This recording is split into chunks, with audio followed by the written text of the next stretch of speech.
Hello students, आप सभी का एसके ज्ञान ज्योति के यूट्यूब प्लेटफॉर्म में स्वागत है। आप देख रहे हैं यूजी सेमेस्टर 3 का ईपीएच का क्लास 6 रोगों के प्रकार। हमारे सिलेबस में एसकेएमयू का जो यूजी सेमेस्टर 3 का ईपीएच का सिलेबस है उसमें है रोगों का प्रकार। ठीक है, तो इसी में हम लोग आज डिस्कशन करेंगे और जानने की कोशिश करेंगे अपने 4 इंची में कि वह रोगों के प्रकार क्या क्या हैं। तो आइए देर न करते हुए शुरू करते हैं रोगों के प्रकार। तो आप देख रहे हैं स्क्रीन आपके सामने है, आप स्क्रीन पर देख रहे हैं। सबसे पहले हमको जानना है संक्रामक रोग के बारे में। ठीक है, रोगों के प्रकार में इन्फेक्टियस डिजीज के बारे में जानना है, जिसको हम लोग संक्रामक रोग कहते हैं। तो इसमें हमको लिखना है, तो लिखना क्या है, ये 5 नंबर 10 नंबर में आ सकता है। यहाँ जो रोग एक व्यक्ति से दूसरे व्यक्ति में फैलता है उन्हें कौन रोग कहते हैं? संचारक रोग या संक्रामक रोग कहते हैं। ठीक है, इसके वाहक कौन कौन से होते हैं? आमतौर से कवक होते हैं, रिक्टेशिया होते हैं, बैक्टीरिया होते हैं, वायरस होते हैं और प्रोटोजोआन और कीड़े होते हैं नामक सूक्ष्म जीवों के कारण होते हैं ये रोगजनक। यही सब की वजह से रोग होते हैं।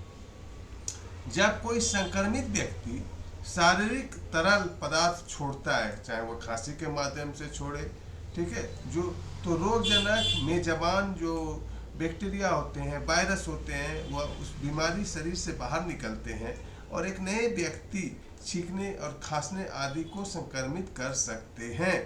ठीक है, उदाहरण में जैसे हैजा हो गया, चिकन पॉक्स हो गया, मलेरिया हो गया, ये सब बीमारी जो है आदि शामिल है।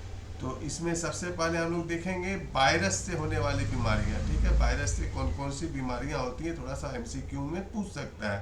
तो एक सामान्य जुकाम आप याद रखिए, फ्लू होता है, कोविड-19 होता है, आपने झेला है, पेट का फ्लू होता है और हेपेटाइटिस होता है। ठीक है, और रिस्पिरेटरी स्काइटियल वायरस यानी आरएसवी जिसको हम लोग कहते हैं वो होता है। बैक्टीरिया से होने वाले कुछ बीमारियों के नाम आपको बता देते हैं। बैक्टीरिया से होने वाले संक्रामक रोग कौन कौन से हैं, क्योंकि आप जानते हैं कि बैक्टीरिया से भी जैसे गले का संक्रमण होता है, जैसे थायराइड ये सब होता है, सल्मोनेला होता है, क्षय रोग होता है, काली खांसी होता है।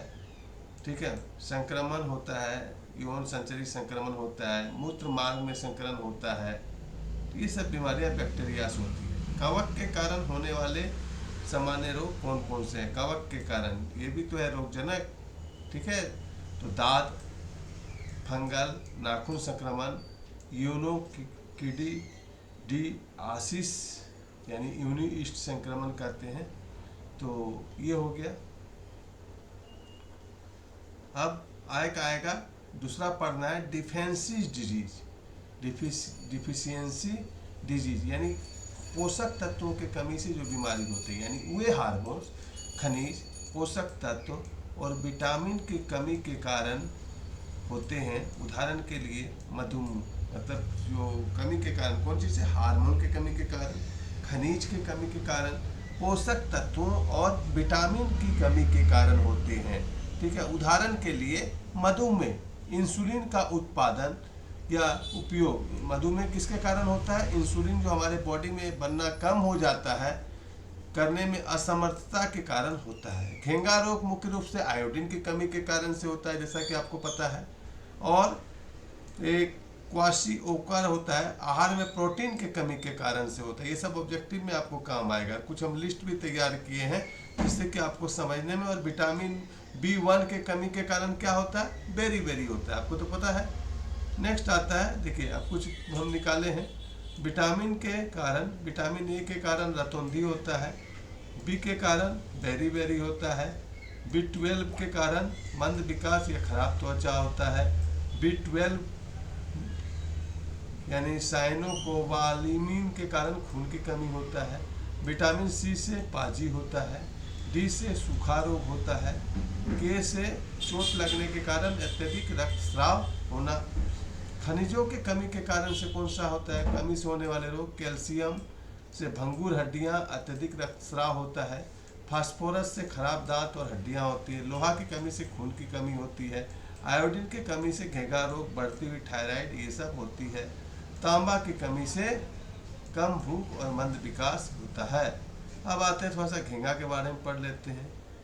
यह अन्न प्रणाली छाती या गर्दन के अन्य अंगों को अवरुद्ध करके थायराइड ग्रंथि को असामान्य इजाफा है, इससे सांस लेने और खाने की दिक्कत होती है। घेंगा जिसकी बीमारी होती है, यानी थायराइड ग्रंथि जो होती है बहुत ज़्यादा बढ़ जाता है, जिसकी वजह से सांस लेने और खाने में दिक्कत होती है। रक्त रोग क्या होता है? रक्त में प्लाज्मा पाया जाता है, श्वेत रक्त कोशिका पाया जाता है, प्लेटलेट्स पाए जाते हैं, लाल रक्त कोशिका होते हैं।